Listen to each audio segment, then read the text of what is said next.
Jamen, da jeg fik bilen hjem i 2013, der valgte jeg at bygge den op med en 2.0 16 C20 XE motor og spærrebagtøj og så videre. Samlede den så med originale grønne skærm, og som I kan se på billedet, og så fik jeg ellers synet og godkendt den.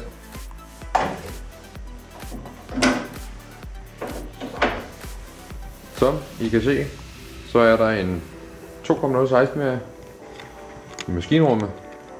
Det, som jeg har gjort for at få den til at ligge der, det er først og fremmest købe en motor, en Motronic 2.8. Det er den nye model med elektronisk tænding, som sidder op mod varmekassen der. Ellers så er der den med strømfordeleren, den kan ikke være der. Så køb nu den nye model motor, hvis I skal lave en ombytning. Det er meget nemmere. Så kan det stadigvæk være der varmeapparat og så videre. Det du så ellers skal bruge, det er Manta 1800S dele, altså bundkar, motorophæng, gearkasse, og så skal du bruge en kandang fra en Manta med automatgear. Den er 670 mm. Manta 1800S ophæng, altså motorophængene, som sidder hernede. Se her. Der er mange, der tror, man må sige sådan, at det er bare plug and play, og det bare passer. Men de her ophæng, alle ophængene fra en Manta 18S, de skal shimses ud. På min har jeg kan ikke huske om det er 22 eller 23 mm spacer fra motorblokken og så ud mod ophænge, for at få den ud, og den bliver bred nok og kan ligge der. Og det er i begge sider. Det gør så, at når du lægger den ned forbrugen, så ligger den vandret, altså bundkarret ligger vandret, og gearkassen står som det skal.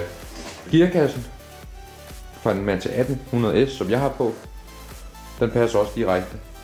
Det eneste du skal købe en anden koblingsplade, som er fra en 20 LED.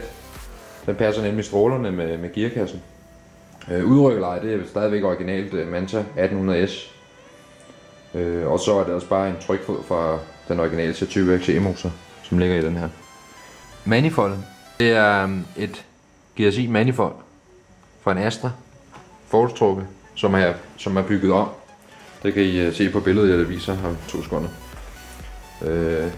Ikke det store problem i det, hvis man er smed som jeg er. Og det kører selvfølgelig ned, og til at starte med havde jeg 2,5 ton på.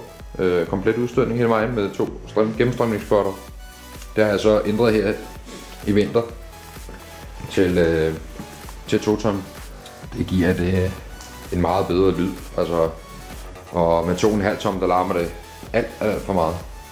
En af de ting, der også er en vigtig detalje, det er indsugning, kopindsugning her. Når den ligger som den gør i min, så er SFI-boksen, der sidder originalt, den kan ikke være der, så stod den på frontklappen, og så kan du ikke lukke den.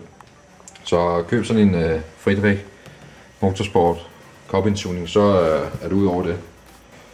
Forbrugen dernede, den er totalt renoveret med forstærkningskittet på, som man kan købe for eBytek. Bagtøjet, som jeg har på, det er et 1,6 med 40% spær. Shined op med noget maling og renoveret. Jeg kører med Koni dæmper og KAW 6060 English feder. Og det er jeg ellers godt tilfreds med faktisk. Det kører rigtig godt. Bremser, der kører jeg Uber Rekord 2,2. Og det er fra en Rekord E 2,2 årgang 8586. Det er også et kæmpe problem for folk at finde ud af, hvad det er for nogle bremser. Fordi der er en ikke udgået model kaliber, som man kan købe til en Uber Rekord, men det er ikke den, der passer. Jeg viser billedet her, som I kan se. Det er den rigtige kaliber, man skal bruge. Selve karossen har jeg sådan set ikke gjort noget ved, andet end at slive det. Og det er så en løgnhistorie, fordi at selve stenpladen hernede, den er skiftet til en original. Det er det eneste, som er skiftet af bladdel på denne bil her. Det er originalt det hele. Selv skærmkanter og tårn og så videre. Jeg kan vise jer i bagagerummet bagefter. Så kan man tydeligt se, at det er originalt skærm. Det sidder stadigvæk. Man kan jo stadigvæk se de originale punktsvejsninger herinde. En af udfordringerne, da jeg købte bilen, det var, at tidligere ejer han havde pillet kromlisterne af, som sidder rundt om skærmkanter og langs paneler.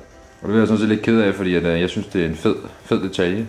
Panelerne og bagskærmene og på stenpladerne, der sad originale clips til kromlisterne, og det eneste der var, det var forskærmene. Det var uoriginalt, der sad på, og det ville jeg ikke have. Det der så var den store udfordring, det var for de her kromlister til at sidde igen. Jeg måtte til Opel og købe nye clips og finde ud af, hvordan de skulle sidde. Så der var lidt arbejde frem og tilbage med det. Det indvendige er sådan set standard. En beigefarvet kabine. Godt nok lige med et overtræk på her. Hvidt loft, som er hjemmesyet. Det er den kære svigermor, der har været i gang. Det blev faktisk rimelig fornuftigt. Hun tog det gamle og sprættede op og fik syet et nyt. Den har selvfølgelig SR-instrumentering og et eller andet fake Opel-ret. Jeg ved ikke lige, hvad det er. Det er noget italiensk, et eller andet. Urene i midterkonsollen har vi også. Der er sådan set næsten alt i SR-udstyr. Men jeg lovede jer lige at komme tur i bagagerummet, så det gør vi. Nå. Her kan vi så tydeligt se. Det er originale skærmkanter, der stadigvæk sidder på den. Det jeg har lavet ved brændstofsystemet, det er en ny større pumpe, trukket nye benzinslanger og så videre. Bygget retur i tanken. Men den står ligesom ny. Prøv at lave så mange videoer med den som muligt. Nu er det jo ikke en bil, der bare står stille. Jeg har kørt til diverse træf og Holeby, kørt og race, helst 201 meter. Som I kan se, her har jeg en anden plads, hvis nok. Anden plads der er, og en første plads der i min klasse. Men følg med. Jeg vil smide en masse videoer op her i løbet af sommeren og vise jer, hvad den kan og hvad den ikke kan. Så, tak for det. Hej.